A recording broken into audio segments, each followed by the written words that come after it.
Before we dive in, make sure to subscribe to my channel. This story is intense, and you won't walk away the same. What I had imagined as a warm, joyful evening surrounded by family turned into a moment that completely shattered my world. For weeks, I had been looking forward to this gathering, picturing a cozy night full of shared stories and genuine laughter. My parents had encouraged us to come together, and I thought it would be a chance to strengthen the bonds that tie us all. But nothing could have prepared me for the devastation that awaited. The house buzzed with lively chatter. The scent of roasted chicken and fresh bread lingered in the air. Children raced through the rooms, their laughter light and carefree. In a quiet corner, my parents whispered to each other, and I noticed my wife behaving unusually reserved when we arrived. I brushed it off as nerves or fatigue, but there was a strange, distant glint in her eyes that stirred unease in my chest. Dinner began with soft conversation and polite smiles, but an undercurrent of tension seemed to tighten with each passing second. It started innocuously. One of my cousins made a teasing remark about relationships, met with light laughter around the table. I thought nothing of it, assuming it was just harmless humor. Then my wife turned to me, her smile sharp, empty. "I often wonder why I ever decided to tie my life to yours," she said. The room froze. My fork hovered midair.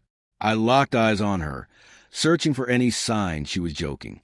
But the cold curve of her lips left no doubt. My chest constricted as she raised her voice, making sure everyone heard the words she had sharpened like a knife. "Honestly, I can't continue living like this. I want a divorce." A suffocating silence fell over the room. My parents stiffened. Disbelief etched across their faces. My cousin's laughter vanished instantly. I felt as if the air had been sucked out of my lungs. Words failed me as my mind raced, struggling to process the deliberate cruelty of her act. She didn't stop. Her voice sharpened further, dredging up old wounds I believed were long buried. "You never truly listened to me," she spat. "You're so wrapped up in your own world that you don't see anyone else. I've been miserable for years, hiding it to protect your feelings, but I'm done pretending." Every word sliced deeper. Her public display of contempt made the pain almost unbearable. My face burned with humiliation and fury. But before I could speak, she leaned back, eyes scanning the room with an unsettling sense of triumph, as if she had won some cruel victory.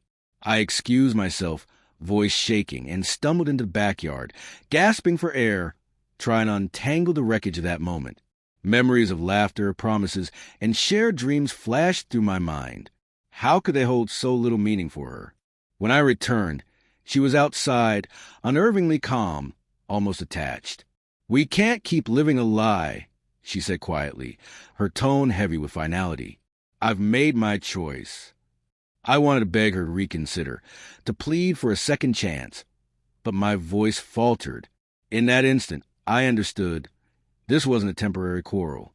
This was her decision, and my pain didn't matter. I left the gathering without a word, driving home through a silence so heavy it felt like a physical weight. Her words and cold smirk replayed endlessly in my mind. In the following days, I searched for answers, longing for some acknowledgement of the cruelty she had inflicted.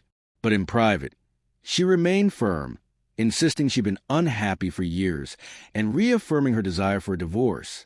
The sting of that night clung to me, coloring every memory of our life together. It was one of the darkest moments of my life, marked by betrayal, heartbreak, and raw vulnerability. Yet, amidst the pain, a truth began to emerge. No one deserves to be humiliated in front of those they love, to be made to feel worthless. Slowly, I began rebuilding myself, focusing on my own journey and reclaiming my sense of worth. The process was painful, and some nights a memory of that cruel evening still burned, but gradually, I discovered my strength. Her words, no matter how sharp, did not define me. That night remains etched in my soul. The night my marriage fell apart.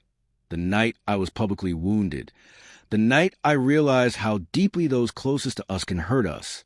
But it also forced me to uncover resilience I didn't know I had, a strength to rise above the shame and step into a life where my value no longer depended on someone else's cruelty.